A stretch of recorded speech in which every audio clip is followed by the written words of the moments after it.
Good morning, it's moving day once again, and for the first time we're starting slow with our normal routines as opposed to rushing and having to do a huge pack up.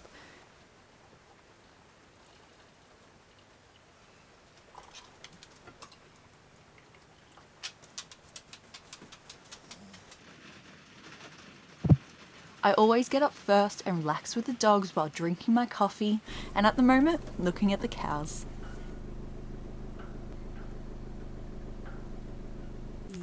Woke up to a very, very, very lovely, beautiful, gloomy day.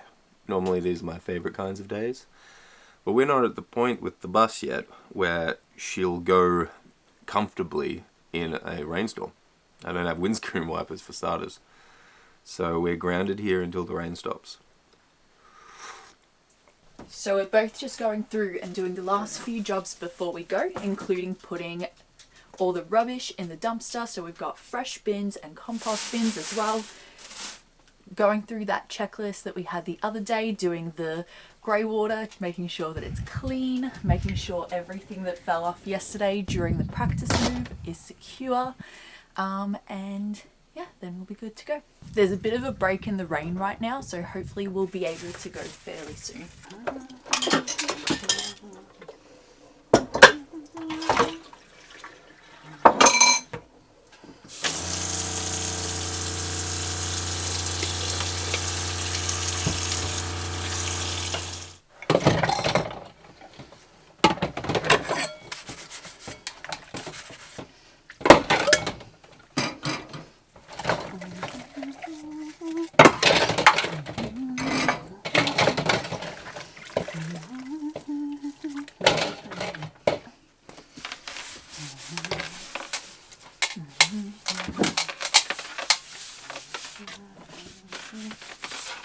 We're almost ready to go. Sam's just packing up his computer gear and guitar gear because it's been in the house so far because we don't have the front area done yet.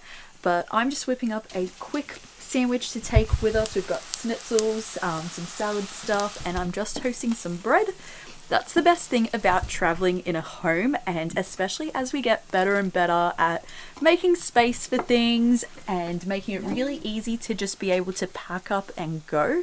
We actually have access to the kitchen, and so anytime we want to stop off and make some food, we can, and that's pretty brilliant. Like, I still have access to all my kitchen except my sink, which I'm not doing dishes anyways, so that's fine. And all the dirty dishes are in the dishwasher to do later.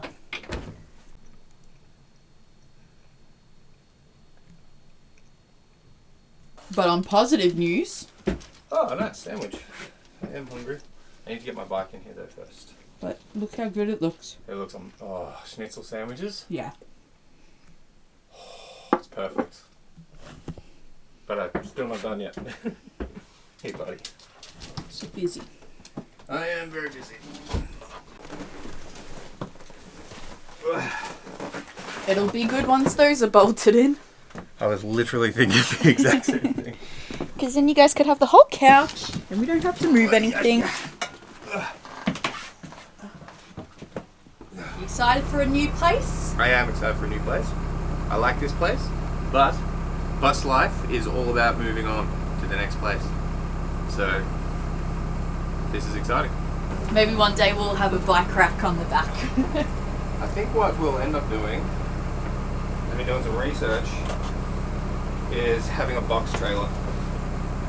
Because then we can actually take things with us. Bus is warmed up. Last couple of things to go on. Car's ready. Boys taking a wee. Last stare at the cows. Sam and Eris are going in the bus. Mm-hmm. We're off. And Ty and I are going in the car. God, mate. What are you doing? You get the front seat. Ty, come here. Come here. Come here. Ty's not used to having the front seat. We've got a walkie-talkie to keep in communication this time. And I'm pretty sure this is officially going to be the last time Sam and I have to be separate, like car and bus, because the next time we talk to you guys, our seats should be getting put in by the engineer. That's in a couple of days' time, and the whole reason we're going to Ballarat at the moment. Bye, bus. look at Eris. He's so cute. He looks so good on there.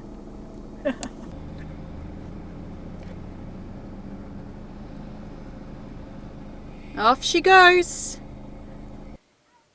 Didn't take us long before we had to stop. Alright, I've sorted everything out now. The vent's closed at the back. Eris is comfy. We should be good to go, as long as he doesn't freak out again. Alright. I think we need to get him tied down. Yeah, we definitely will in the future. Still a few things to work on. One trip at a time. Alright, we're ready, let's go.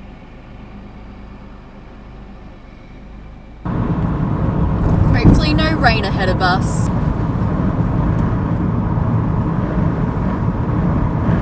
So many potholes. Where did the bus go?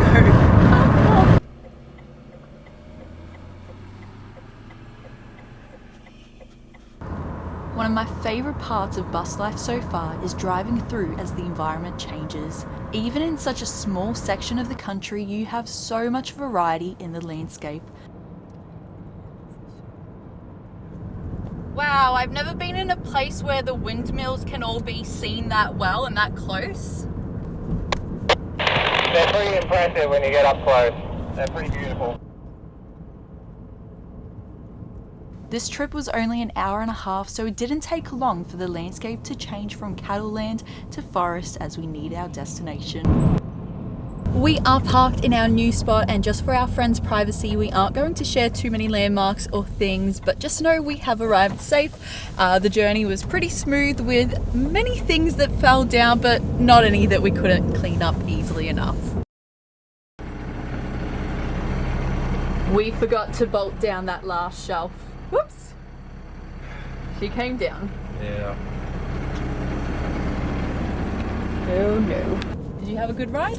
Yeah, I did. Once the stuff fell to the ground and it was on the ground and it was safe, then I was enjoying the adventure of the trip.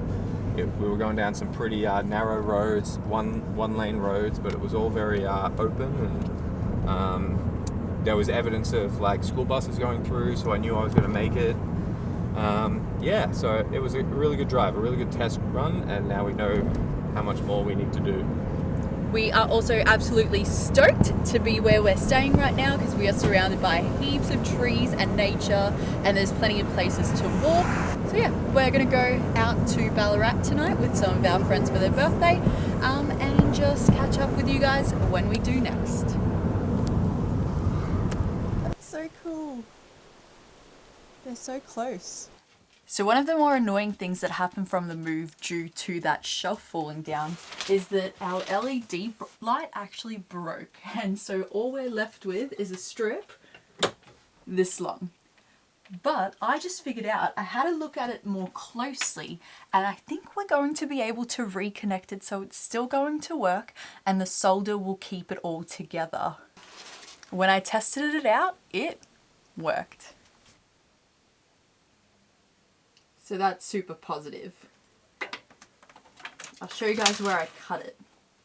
I noticed where the company had connected the strip lights and cut in the same places. Once lined up, the strip light worked.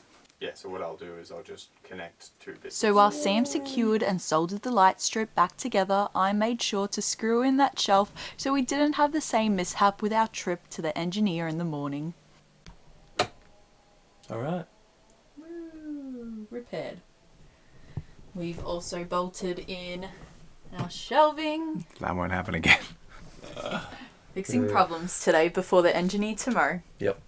So one of the issues we ran into was that this shelf, just the bracing that we had wasn't enough, and we did pick these shelf braces that don't have any diagonal bracing like in our kitchen. So were just wobbling all over the place, and we did take down all the weight because we did anticipate it. But the entire time I'm driving, all I'm listening to is the wobbling of this shelf. And so all I've done is put two anchors, one that's going into the pillar, so it's into steel, and then another one just straight into the timber down here. And then I've got balustrade, which you'll see these on like deckings, all the wires that run across like a balustrade to stop you from falling over. Just some of that cabling with one of these adjustable tension device things, whatever they are. and I've just rigged it up to tighten, and now there's no wobble at all. It's not moving even an inch. Yep. So good. Well done. Thank you. And so we'll do that at the ends as well, and that should sort that issue. With the jobs for the day done, it didn't take Sam long to set up some new toys that we got from the shops. We have put these off for quite a while, prioritising the things we needed to buy for the build of the bus first. But the second chair and fire pit will finally allow us to utilise the outdoor space that we have. You guys know we love cooking, and especially cooking over the fire. We're so eager to do more of that now that we are so close to travelling properly.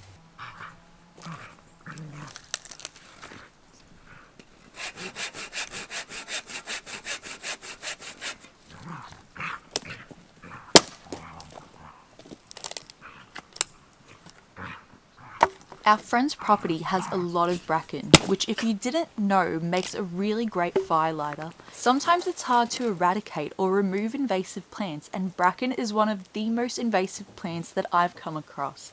But instead of letting it overwhelm and upset you, there are ways that you can make use of it, and it's good to find these. On our property in New South Wales, we used to cut it back and use it in the compost pile as carbon. Since it lets in so much air in through its structure, it worked great to limit the amount of times we had to turn the compost, as it naturally aerated it. Just make sure if you are using it in your compost pile, remove the roots of the plant, as this is how it spreads.